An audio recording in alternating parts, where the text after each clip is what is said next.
So just to expand on what I said in my last talk about thinking you can make progress without looking at your psychology. There is a certain tendency out there among spiritual people that they go into a spiritual movement and often they come to work for the movement. So you're sort of withdrawing from society, you're living in this environment created by the movement, you're working there, whatever you're doing. And you think this is what you have to do, then you'll make it. But this isn't really the motivation for some people, because the motivation for some people is they just want to run away from issues, from the issues they were dealing with before they found the spiritual movement. Now again, as I've said, this is a hell of a planet to be on. We might have been traumatized in this lifetime, but if not, we have for sure been traumatized in past lifetimes. So I understand, and I have known people who were like this, that they had a very difficult psychology, and it's overwhelming for them to deal with it. So I understand the temptation to find a spiritual movement, go into it, and now you're not out in the world where you're confronted with these issues. And I understand it. I understand why some people want to use a spiritual movement to just run away from something out there in society.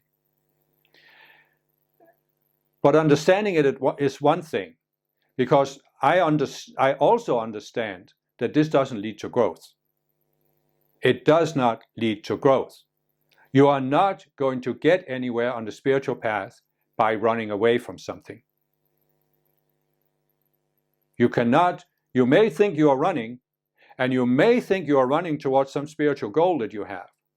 But if your primary motivation for being in a spiritual movement is to run away from issues in your own psychology, you're not running towards the spiritual goal, because you're not getting closer to that goal by running away.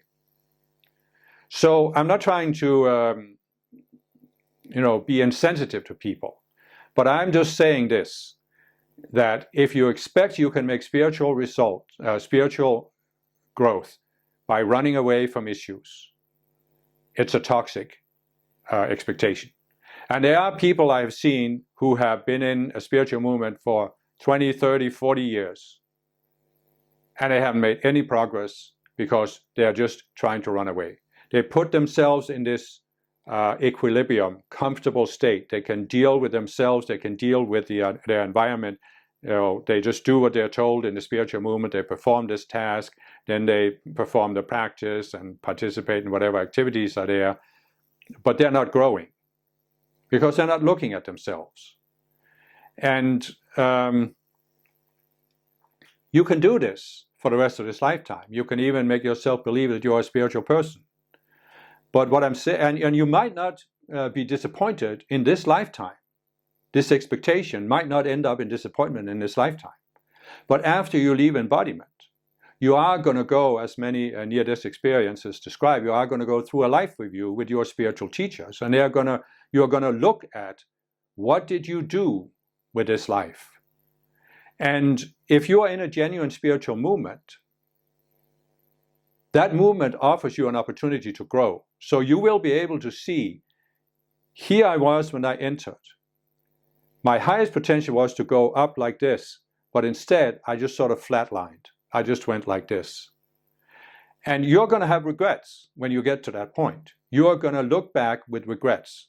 You're also going to look at your life plan and say, well, my plan for my lifetime was that I overcame this big issue, this big trauma that I've been trying to run away from, maybe for several lifetimes.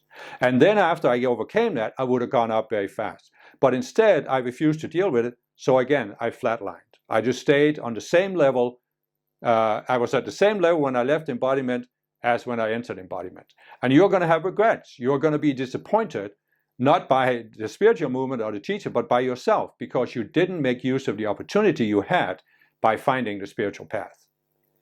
And again, I'm not trying to put down anybody, but I am hoping that this can awaken some people to take a look at your path and say, it's not a matter of what I'm telling you.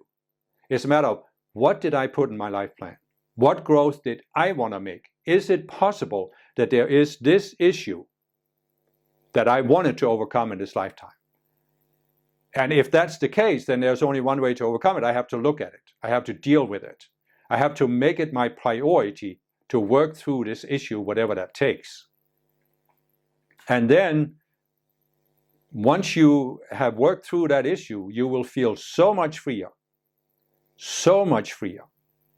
And you will realize that this state of equilibrium you had was comfortable, but it was not freedom, because you were not free from the issue. You were constantly dealing with it, you're constantly having to suppress it. It was not freedom. But once you work through it, that is freedom. And now you can really start growing on the spiritual path.